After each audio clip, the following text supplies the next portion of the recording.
Stereochemistry के lecture number 21 में आपका हार्दिक स्वागत है। आज इस लेक्चर में हम डीएल सिस्टम ऑफ नोमेनक्लेचर को डिस्कस करेंगे। पिछले लेक्चर में अपने आरएस सिस्टम ऑफ नोमेनक्लेचर को डिस्कस किया था और आरएस नोमेनक्लेचर एब्सोल्यूट कन्फिगरेशन के लिए काम में लेते हैं और डीएल सिस्टम ऑफ नोमेनक्लेचर हम किसके लिए काम में लेते हैं? रिलेटिव कन्फिगरेशन के लिए। तो this system is used for naming relative configuration. Clear?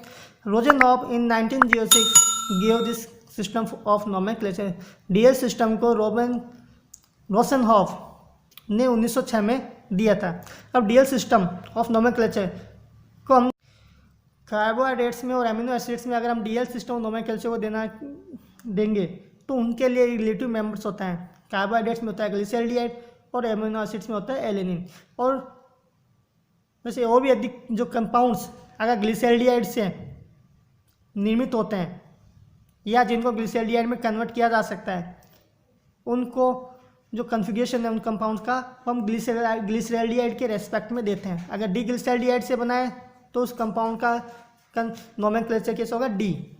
और अगर एल से निर्मित हुआ है, एल ग्लिसरॉल्डिहाइड से, तो उस कंपाउंड का अपन असाइनमेंट कैसे देंगे? एल। इसी प्रकार एमिनो एसिड्स में भी हम एलेनिन, डी एलेनिन और एल एलेनिन से होता है। तो देखो किस प्रकार से करते हैं। देखो कार्बोहाइड्रेट्स का जो रिलेटिव मेंबर अपना ग्लिसरॉल्डिहाइड की स्ट्रक्चर होती है ये CHOH CH2OH। अगर यहाँ पर H और OH हॉरिजॉन्टल पे होने चाहिए, सबसे फर्स्ट कंडीशन तो होती है। अगर OH अपना राइट साइड में है तो उसको अपन देते हैं, असाइन करते हैं D से। और अगर OH अपना लेफ्ट साइड में है तो उसको अपन असाइन करते हैं L से। यहाँ प्लस और माइनस रोटेशन का है, रोटेशन चेंज हो सकता है। क्लियर? लेकिन OH राइट में तो D और लेफ्ट में तो L। क्लियर? अब आगे देखो। The configuration to other asymmetric compounds were given in relation with this glyceraldehyde. ठीक है, अदर कंपाउंड्स का जो कन्फिगरेशन है वो ग्लिसरॉल्डिहाइड का रेस्पेक्ट में अपन देते हैं।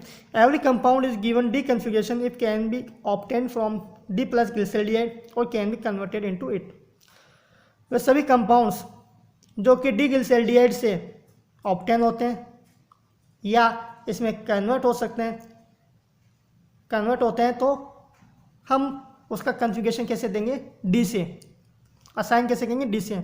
और इसी प्रकार अगर एल ग्लिसरॉल्डिहाइड से ऑब्टेन होता है या कन्वर्ट कर सकते हैं तो हम उसका नाम देंगे L.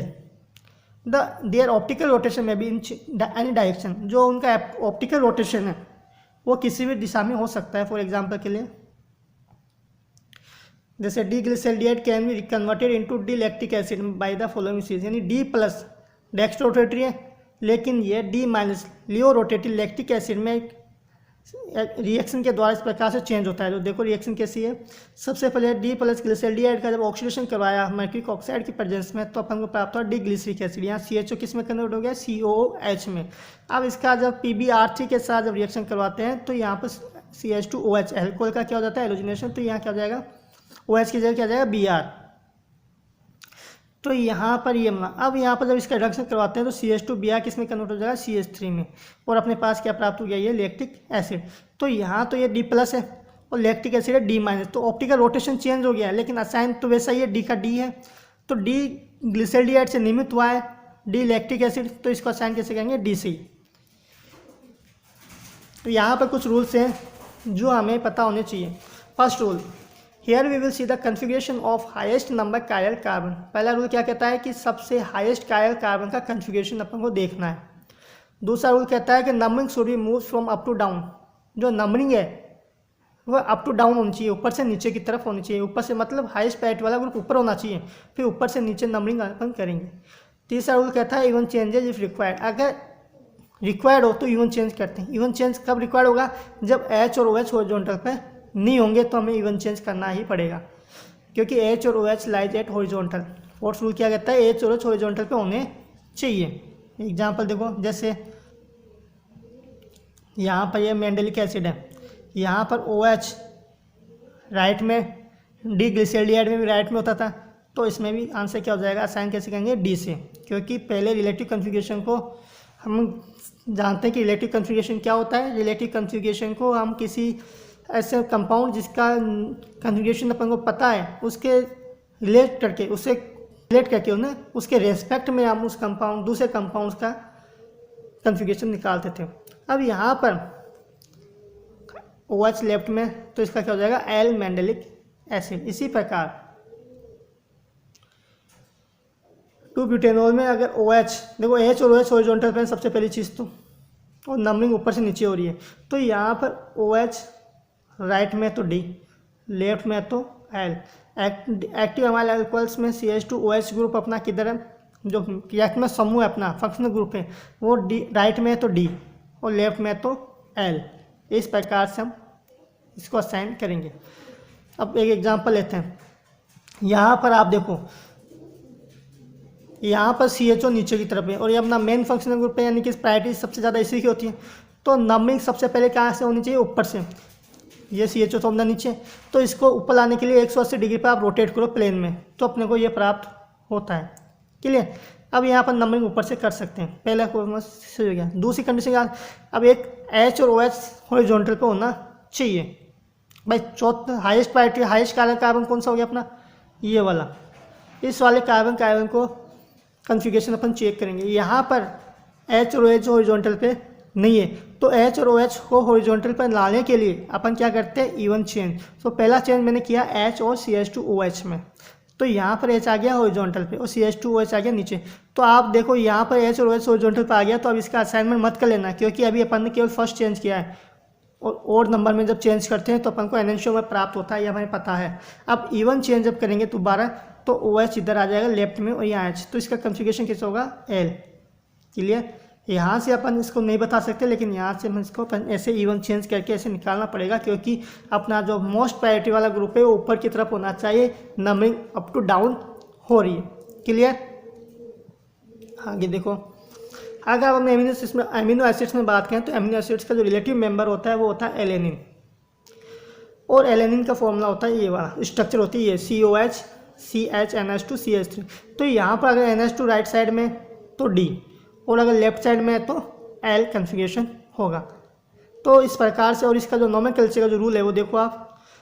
First rule, here we will select configuration of the lowest number chiral carbon. यहाँ पर हम lowest number of chiral carbon का कन्फिगरेशन चेक करते हैं, और कार्बोहाइड्रेट्स में क्या करते थे अपन, हाईएस्ट कार्बन का, यानी जो कार्बोहाइड्रेट से है या और भी कोई अदर कंपाउंड से उनका। और दूसरा रूल क्या कहता है, numbering should be move from up to down, numbering ऊपर से नीचे की तरफ होनी चाहिए। और थर्ड रूल क्या कहता है, even change if required, and HOH तो यहाँ होगा नहीं।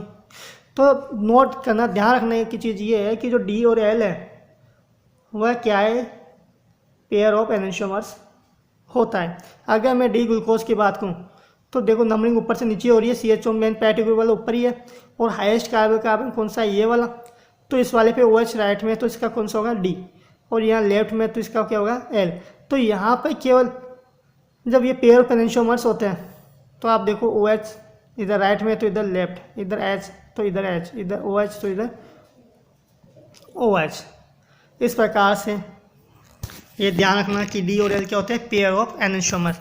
और हम पहले भी पढ़ चुके हैं कि कैपिटल D और स्मॉल d में कोई रिलेशनशिप नहीं होता है। अगर आपको कैपिटल D और स्मॉल d में फ़र्क पड़ना तो ये क्या है, D का मतलब तो क्या होता है, असाइन करना है, यानी जो अरेंजमेंट होता है अपना 3D में उसको हम किस प्रकार से असाइन कर रहे हैं रिलेटिव कन्फिगरेशन को। और स्मॉल d का मतलब क्या होता है, उसका ऑप्टिकल रोटेशन किस प्रकार से है, डेक्स्ट्रो अगर वो राइट दिशा में, यानी डेक्स्ट्रो रोटेटेड। डी को क्या दिखाता है कि ये ऑप्टिकल प्लेन, जो प्लेन पोलराइज लाइट को घड़ी की दिशा में घुमा रहा है, कि क्लॉकवाइज घुमा रहा है।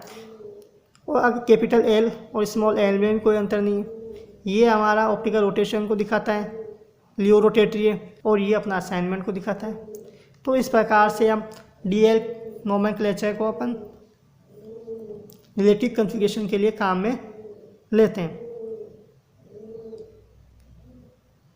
धन्यवाद।